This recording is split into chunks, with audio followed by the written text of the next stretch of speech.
नमस्कार, आप देख रहे हैं एएनबी न्यूज और मैं हूं आपके साथ योगेश पांडे। स्वागत है आपका स्वर्णिम मध्य प्रदेश छत्तीसगढ़ में।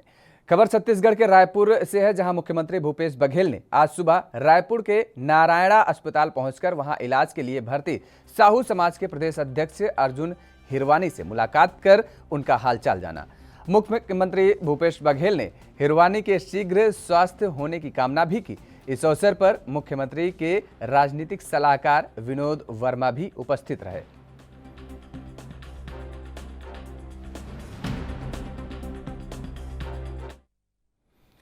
उधर इंदिरा गांधी कृषि विश्वविद्यालय रायपुर में राष्ट्रीय कृषि शिक्षा नीति 2020 के अनुरूप छत्तीसगढ़ कृषि शिक्षा प्रणाली विषय पर आयोजित राष्ट्रीय कार्यशाला में राज्यपाल अनुसुईया उइके ने छात्र छात्राओं के साथ विषय विशेषज्ञों को संबोधित किया। राज्यपाल ने कहा कि राज्य की कृषि शिक्षा प्रणाली ऐसी होनी चाहिए जो विद्यार्थियों को कृषि एवं संबंधित विषयों के ज्ञानार्जन के साथ ही रोजगार व्यवसाय अर्जन के योग्य बनाए। इसके साथ ही यह प्रयास किया जाना चाहिए कि कृषि स्नातक अथवा स्नाकोत्तर विद्यार्थी अपनी आजीविका हेतु केवल नौकरी पर आश्रित न रहें, बल्कि स्वयं का व्यवसाय स्थापित कर अन्य लोगों को रोजगार भी प्रदान करने में समर्थ बन सके।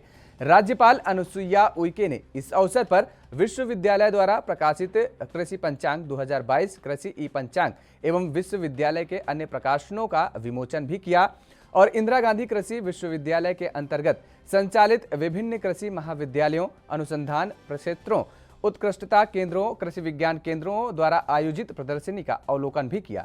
इंदिरा गांधी कृषि विश्वविद्यालय के कुलपति डॉक्टर एस सेंगर ने विश्वविद्यालय के बारे में बताया कि विश्वविद्यालय द्वारा विभिन्न फसलों की 156 नवीन उन्नत किस्में विकसित की गई हैं और इसके साथ ही उन्होंने कहा कि इस कार्य के लिए कोरिया, कबीरधाम, दंतेवाड़ा, बस्तर एवं कांकेर कृषि विज्ञान केंद्रों को राष्ट्रीय स्तर पर पुरस्कृत भी किया गया है।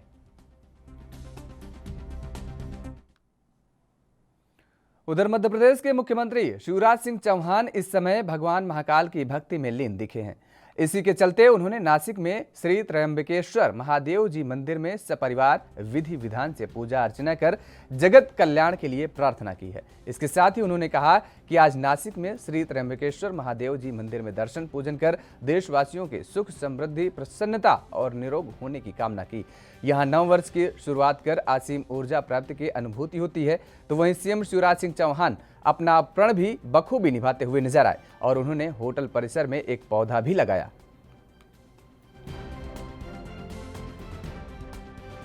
हाँ। साल की शुरुआत में देव पूजन से करता हूँ और प्रतिवर्ष यहाँ विधिवत भगवान की पूजा करता हूँ और यही प्रार्थना करता हूँ कि सब सुखी हो, सब निरोग हो, सबका मंगल हो, सबका कल्याण हो। कोविड की तीसरी लहर आ रही है, उससे हमारी जनता की रक्षा हो। मैं यहाँ से जब निकलता हूँ तो ऊर्जा से भर के निकलता हूँ और भोपाल जाते ही नए साल में सरकार का काम प्रारंभ करता हूँ। ये देश का सौभाग्य है कि प्रधानमंत्री श्रीमान नरेंद्र मोदी है, एक ऐसे लीडर जो केवल लीडर नहीं है, मार्गदर्शक है। जन भागीदारी से जनता को साथ लेके तो देश बना ही रहे हैं। आत्मनिर्भर भारत का निर्माण, एक वैभवशाली, गौरवशाली, संपन्न और समृद्ध भारत के निर्माण में लगे हुए हैं। भगवान से मैंने यही प्रार्थना की कि आत्मनिर्भर भारत के निर्माण के लिए आत्मनिर्भर मध्य प्रदेश हम बना पाए अपनी जनता के सहयोग से। इसके लिए परिश्रम की पराकाष्ठा करें, प्रयत्नों की परिसीमा करें, कोई कसर ना छोड़ें, जितनी क्षमता है लगाएं और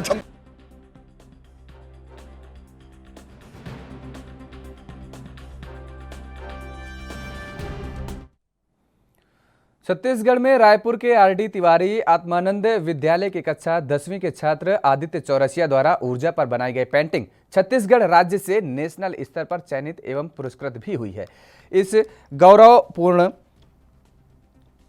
उपलब्धि के लिए राष्ट्रपति द्वारा आदित्य चौरसिया को जनवरी माह में विज्ञान भवन नई दिल्ली में आयोजित कार्यक्रम में पुरस्कृत एवं सम्मानित भी किया जाएगा। मुख्यमंत्री भूपेश बघेल से उनके निवास कार्यालय में अपने माता पिता के साथ छात्र आदित्य चौरसिया ने सौजन्य मुलाकात की और इस अवसर पर उन्होंने मुख्यमंत्री भूपेश बघेल के नेतृत्व वाली छत्तीसगढ़ सरकार के 3 वर्ष के कार्यकाल पर बनाई गई पेंटिंग भी भेंट की है। तो वहीं मुख्यमंत्री भूपेश बघेल ने भारत सरकार के ऊर्जा मंत्रालय द्वारा छत्तीसगढ़ में आयोजित राज्य स्तरीय चित्रकला प्रतियोगिता में प्रथम स्थान प्राप्त करने के साथ ही 50,000 रुपए का पुरस्कार जीतने पर बधाई और शुभकामनाएं दी हैं।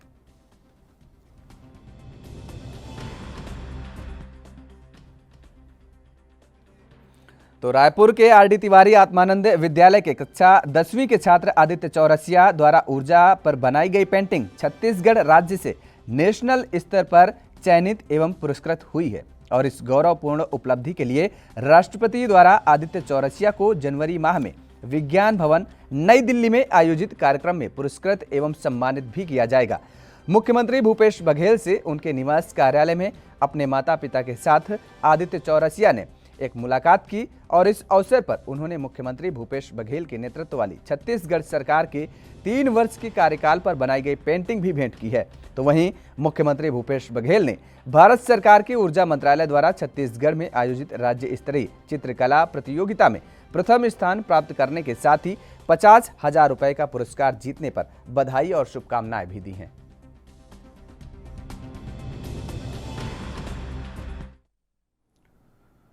खबर मध्य प्रदेश के दतिया से है, जहां अहिरवार समाज के 9 वर्ष मिलन समारोह का आयोजन किया गया। तो वहीं कार्यक्रम में मुख्य अतिथि के रूप में प्रदेश के गृह मंत्री नरोत्तम मिश्रा शामिल हुए, जहां उन्होंने अहिरवार समाज की जमकर तारीफ की और बीजेपी की विकास यात्रा में अहिरवार समाज का एक महत्वपूर्ण योगदान भी बताया।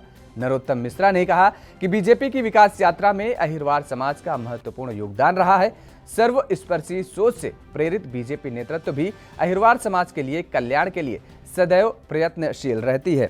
तो दतिया में अहिरवार समाज के 9 वर्ष मिलन समारोह का ये आयोजन किया गया था, जहां पर मुख्य अतिथि के रूप में मध्य प्रदेश के गृह मंत्री नरोत्तम मिश्रा शामिल हुए हैं और अहिरवार समाज की जमकर इस दौरान उन्होंने तारीफ भी की। बीजेपी की विकास यात्रा में अहिरवार समाज का महत्वपूर्ण योगदान भी बताया है। नरोत्तम मिश्रा ने इस दौरान कहा कि बीजेपी की विकास यात्रा में अहिरवार समाज का एक महत्वपूर्ण योगदान है।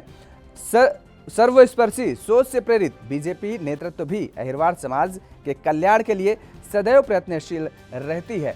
मध्य प्रदेश के गृह मंत्री नरोत्तम मिश्रा ने ये सारी बातें कही। एकमात्र भारतीय जनता पार्टी ऐसी है कि इसमें आप जितनी मेहनत करोगे उतने ऊपर जाने का स्कोप।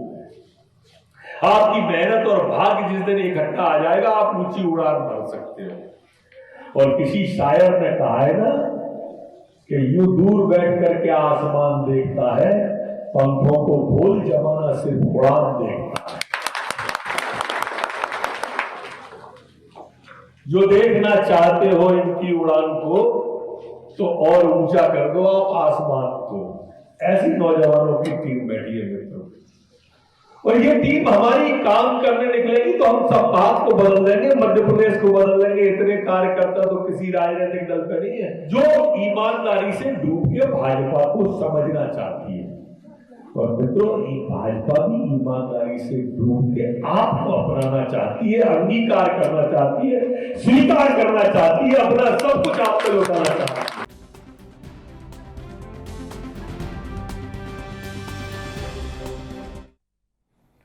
छत्तीसगढ़ के मुख्यमंत्री भूपेश बघेल के नेतृत्व में छत्तीसगढ़ सरकार की किसान हितैषी नीतियों और योजनाओं से खाद्यान्न उत्पादन और फसल विविधता को बढ़ावा मिलने के साथ ही उद्यानिकी फसलों की खेती को भी प्रोत्साहन मिला है। इसका परिणाम यह रहा कि छत्तीसगढ़ राज्य में केला, पपीता, अदरक, हल्दी और टमाटर की उन्नत खेती किसान करने लगे हैं। बीते 3 सालों में कृषक साग सब्जी के अलावा फल और मसालेदार फसलों की खेती में काफी रुचि लेने लगे हैं। इससे राज्य में फल और मसालों की मांग और आपूर्ति में काफी हद तक संतुलन की स्थिति बनी है।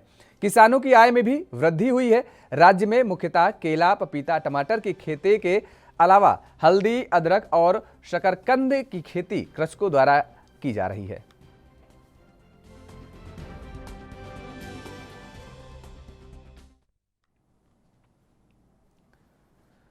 मध्य प्रदेश में उज्जैन खाक चौक पर होने वाले सैर सपाटा के दौरान रविवार सुबह गंभीर हादसा हो गया है। गुब्बारे में गैस भरने वाला सिलेंडर एकाएक फट गया, जिससे 5 लोग घायल हो गए हैं और इनमें 3 की हालत गंभीर बताई गई है। इसके कारण उन्हें उपचार के लिए इंदौर रेफर भी कर दिया गया है। ब्लास्ट की सूचना मिलते ही जीवाजी गंज पुलिस बम डिस्पोजल स्क्वाड और एफएसएल अधिकारी डॉक्टर प्रीति गायकवाड मौके पर पहुंची। पुलिस ने जांच शुरू की और पुलिस के अनुसार हर रविवार को आज भी खाक चौक पर सैर सपाटा का आयोजन किया गया था। इसमें भारी संख्या में लोग शामिल हुए थे। चौराहे पर निर्मोही अखाड़े के बाहर गुब्बारे में गैस भरने वाला सिलेंडर ब्लास्ट हो गया और इसमें 5 लोग गंभीर रूप से घायल हो गए हैं, जिन्हें तत्काल उपचार के लिए जिला अस्पताल ले जाया गया, जहां से 3 लोगों की हालत गंभीर होने पर उन्हें इंदौर रेफर कर दिया गया।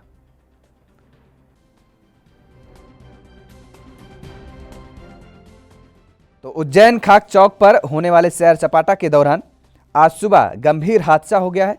गुब्बारे में गैस भरने वाला सिलेंडर एकाएक फट गया, जिसमें 5 लोग घायल हो गए हैं। इनमें 3 की हालत गंभीर बनी होने के कारण इन्हें उपचार के लिए इंदौर रेफर कर दिया गया है। दरअसल आपको बता दें कि ब्लास्ट की सूचना मिलते ही Jiwajiganj police bomb disposal squad और एफएसएल अधिकारी डॉक्टर प्रीति गायकवाड मौके पर पहुंची। पुलिस ने जांच शुरू की इस दौरान, और पुलिस के अनुसार हर रविवार की तरह आज भी खाक चौक पर सैर सपाटा का आयोजन किया गया था, जिसमें भारी संख्या में लोग शामिल हुए थे। चौराहे पर निर्मोही अखाड़े के बाहर गुब्बारे में गैस भरने वाला सिलेंडर ब्लास्ट हो गया इस दौरान, और इसमें 5 लोग गंभीर रूप से घायल हो गए, जिन्हें तत्काल उपचार के लिए जिला अस्पताल ले जाया गया था, जहां से 3 लोगों की हालत और भी गंभीर होने पर उन्हें इंदौर रेफर कर दिया गया।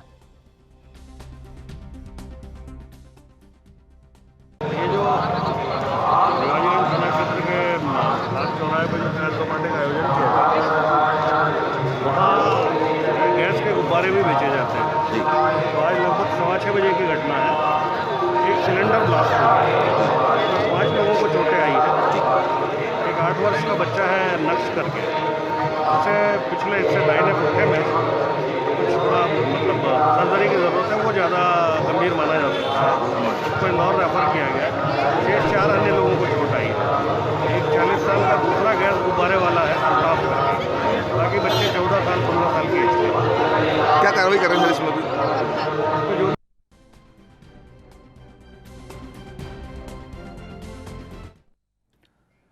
मध्य प्रदेश में कोरोना एक बार फिर तेजी से फैलने लगा है। लगातार दूसरे दिन प्रदेश में 100 से अधिक केस रजिस्टर हुए हैं। शुक्रवार को 124 केस सामने आए थे, जबकि शनिवार को नए केस बढ़कर 168 हो गए हैं। इंदौर में 80 और भोपाल में 59 मरीज मिले हैं। ग्वालियर में 6, सागर में 5, छिंदवाड़ा में 2 और उज्जैन, खंडवा, जबलपुर में 1-1 केस सामने आया है। जून के बाद पहली बार 3 अंकों में नए केस सामने आ रहे हैं। राज्य सरकार ने पिछले दिनों प्रदेश में नाइट कर्फ्यू भी लगाया था, लेकिन अब भीड़ वाले इवेंट्स और इलाकों को लेकर कड़े सख्त प्रतिबंध लगाए जा सकते हैं। मुख्यमंत्री शिवराज सिंह चौहान ने भी नए साल के संदेश में कहा था कि तीसरी लहर आ गई है, हमें जन भागीदारी और जन सहयोग के साथ इससे निपटना होगा। कोरोना का कहर एक बार फिर से मध्य प्रदेश में दिखने लगा है, और यही वजह है कि प्रदेश में 100 से अधिक केस सामने आए हैं। शुक्रवार को 124 केस सामने आए थे, जबकि शनिवार को नए केस बढ़कर 168 हो गए हैं। तो लगातार जिस तरीके से मामले बढ़ रहे हैं, इसको लेकर के राज्य सरकार संजीदा भी नजर आ रही है। मुख्यमंत्री शिवराज सिंह चौहान ने भी नए साल के संदेश में कहा था कि तीसरी लहर आ गई है और हमें जन भागीदारी और जन सहयोग के साथ इससे निपटना होगा। हालांकि आपको बता दें कि जून 2021 के बाद पहली बार 3 अंकों में नए केस सामने आ रहे हैं। राज्य सरकार ने पिछले दिनों कोरोना पर कंट्रोल पाने के लिए प्रदेश में नाइट कर्फ्यू भी लगाया था, लेकिन अब भीड़ वाले इवेंट्स और इलाकों को लेकर एक बार फिर से कड़े सख्त प्रतिबंध लगाए जा सकते हैं मध्य प्रदेश में।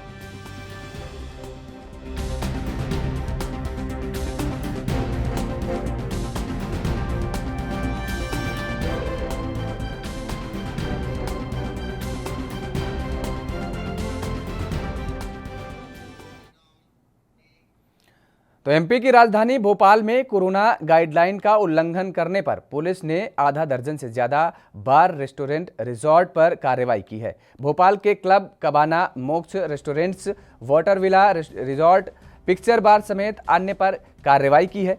पुलिस ने इन सभी पर 188 के तहत मामला दर्ज किया है। आईजी इरशाद वली का कहना है कि अगर दोबारा इस तरह का उल्लंघन किया गया तो इन सब के लाइसेंस निरस्त कर दिए जाएंगे। बता दें कि बढ़ते कोरोना संक्रमण को देखते हुए नए साल के लिए समय सीमा तय की गई थी। पुलिस ने सभी क्लब, बार और होटल संचालकों को रात 10:30 बजे तक नए साल के जश्न को खत्म करने की हिदायत दी थी, लेकिन भोपाल में कई जगह देर रात तक खुलेआम पार्टियां चलती रहीं और कोरोना की गाइडलाइन का उल्लंघन होता रहा। 88 कई जगह कार्रवाइयाँ की गई और ज़्यादातर प्रयास ये रहा कि लोगों को अवेयर करा दें। तो हम लोगों ने अनाउंसमेंट्स के माध्यम से लोगों को कल मॉर्निंग से लेकर के इवनिंग तक और रात में भी कई सारे के, उसके बावजूद कोई आइसोलेटेड कुछ केसेस थे जहाँ पे लोग जो है गाइडलाइंस का और रात्रि कर्फ्यू का उल्लंघन कर रहे थे, उन लोगों के विरुद्ध कार्रवाई हुई। सर आगे करते हैं तो क्या निरस्तीकरण, उनके लाइसेंस वगैरह निरस्त किए जाएंगे? ये नेचुरली 188 की कार्रवाई हुई है उनके विरुद्ध और कोशिश ये रहेगी कि अगर उन लोगों ने जो है पुनः रिपीट किया इस तरह।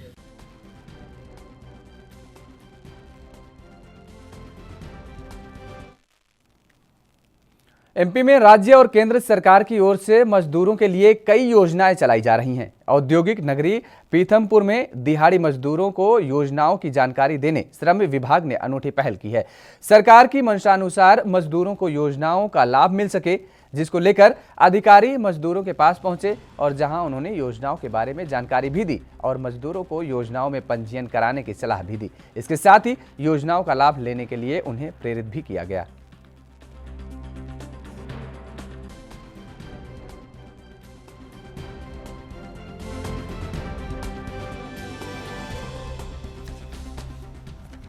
तो मध्य प्रदेश में राज्य और औद्योगिक सरकार की ओर से मजदूरों के लिए कई योजनाएं चलाई जा रही हैं। औद्योगिक नगरी पीथमपुर में दिहाड़ी मजदूरों को योजनाओं की जानकारी देने श्रम विभाग ने एक अनूठी पहल की है। सरकार की मंशा अनुसार मजदूरों को योजनाओं का लाभ मिल सके, जिसको लेकर अधिकारी मजदूरों के पास पहुंचे, जहां उन्होंने योजनाओं के बारे में जानकारी भी दी और मजदूरों को योजनाओं में पंजीयन कराने की सलाह दी। इसके साथ ही योजनाओं का लाभ लेने के लिए भी मजदूरों को अधिकारियों ने प्रेरित किया। और खबर छत्तीसगढ़ के रायपुर से है, जहां प्रदेश कांग्रेस प्रभारी पीएल पुनिया 3 दिवसीय दौरे पर पहुंचे हैं। आपको बता दें कि कल प्रदेश कार्यकारिणी की बैठक होगी और पार्टी की गतिविधियों पर और प्रभारियों के कामकाज की समीक्षा भी की जाएगी, जिसमें वो शामिल होंगे। बैकुंठपुर नगरपालिका के परिणाम पर कहा कि ऐसा नहीं होना चाहिए था, जो भी हुआ बहुत गलत हुआ है। कमेटी बनाकर जांच करने के लिए कहा गया है। पीएल पुनिया ने कहा कि बैकुंठपुर नगरपालिका चुनाव में जिन्होंने पार्टी के साथ गलत किया, उन दोषियों के खिलाफ 1 हफ्ते के अंदर कार्रवाई की जाएगी। बता दें कि कोरिया जिले के बैकुंठपुर नगरपालिका चुनाव में कांग्रेस के पार्षदों का बहुमत होने के बाद भी उनका अध्यक्ष नहीं बन सका है। कांग्रेस पार्षदों पर क्रॉस वोटिंग का आरोप लगा है। और इसके साथ ही उत्तर प्रदेश चुनाव पर पीएल पुनिया ने कहा कि हर अत्याचार के विरोध में प्रियंका गांधी ने लड़ाई लड़ी है। उत्तर प्रदेश में बूथ स्तर तक संगठन तैयार हो रहा है।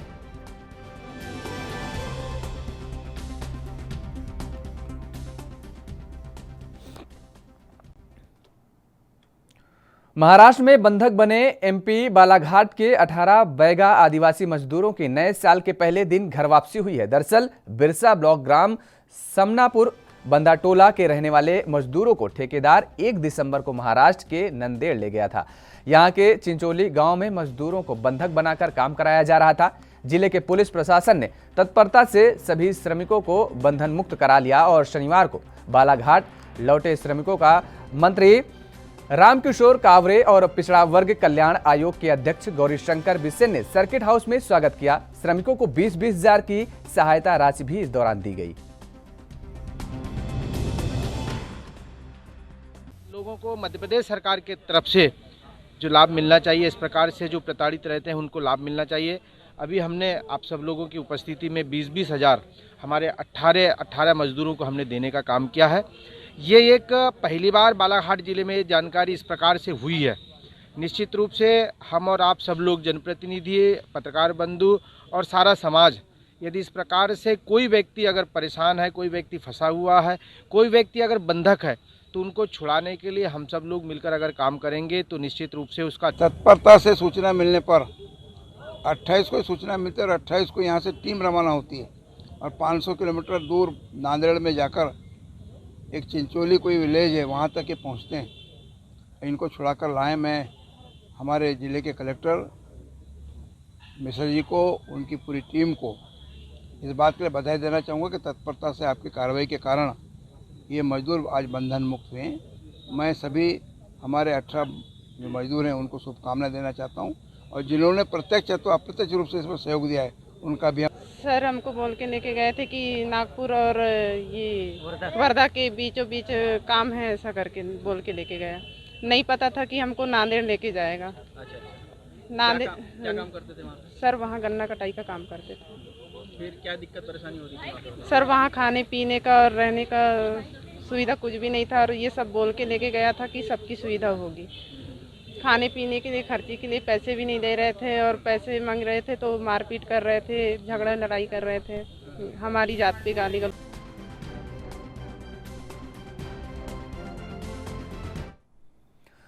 मध्य प्रदेश के अलीराजपुर जिले में आज सुबह बड़ा हादसा हो गया है। अलीराजपुर से गुजरात के छोटा उदेपुर जा रही बस नदी में गिर गई है। हादसा सुबह 6 बजे चांदपुर गांव के पास हुआ, जो जिला मुख्यालय से करीब 15 किलोमीटर दूर है। हादसे में 3 यात्रियों की मौत भी हो गई है, जबकि 28 लोग घायल हो गए हैं, जिनको अस्पताल में भर्ती कराया गया है। मरने वालों में 1 साल का बच्चा भी शामिल है। पुलिस अधीक्षक मनोज कुमार सिंह के मुताबिक ड्राइवर को झपकी आ गई थी, और जिससे बस पर उसका नियंत्रण नहीं रहा और मेलखोदरा नदी में जा गिरी बस।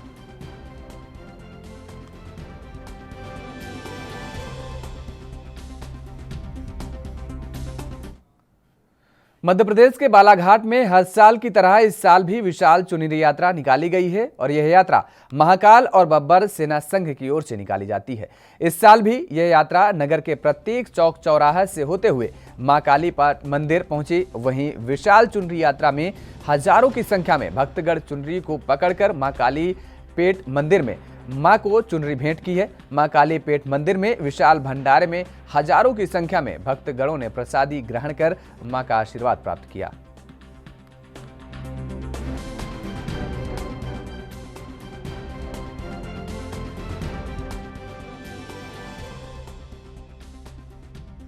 हमारे बहुत ज़्यादा आ रहे हैं इस साल।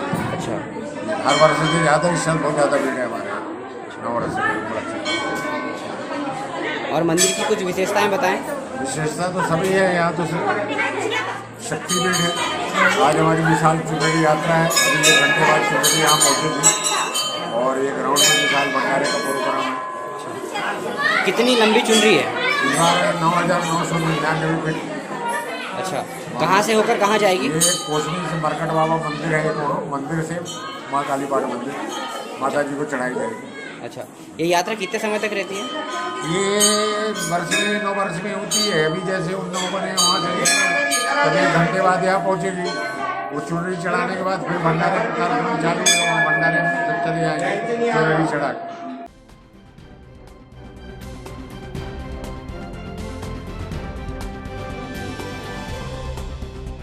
हर साल की तरह इस साल भी विशाल चुनरी यात्रा निकाली गई है।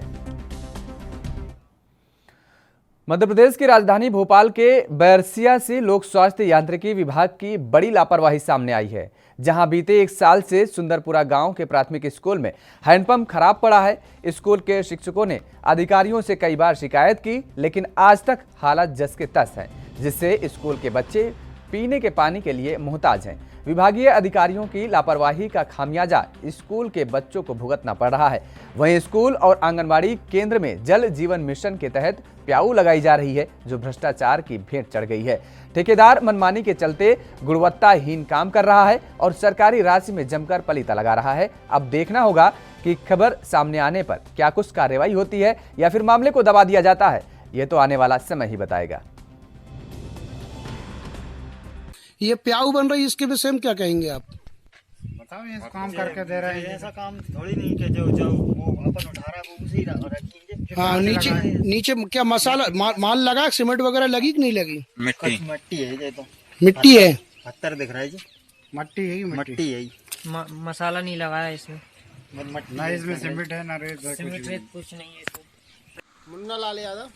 हैंडपंप की क्या समस्या? हेडपंप 1.5-2 साल से बंद पड़ा है। वो तो क्यों? सुनते ही नहीं कोई अधिकारी, दरखास्त दे दे के परेशान, एप्लीकेशन भी लगाई वो सब वगैरह। फिर बच्चों को पानी कहाँ से? बच्चों गांव में जाते हैं दूर, वहाँ से पानी भर के लाते हैं बाल्टियों में, वो पीते हैं, फिर जाते हैं, फिर बार बार यही शिकायत है उनकी। अधिकारी वगैरह कोई सुनवाई नहीं हो रही अधिकारी। अच्छा, तो फिर आगे आपने क्या सोचा है? अब आगे क्या सोचा, यही सोचा शिकायत कर रहा है, अब हम तो कोई सुनवाई नहीं हो रही उसकी। अच्छा।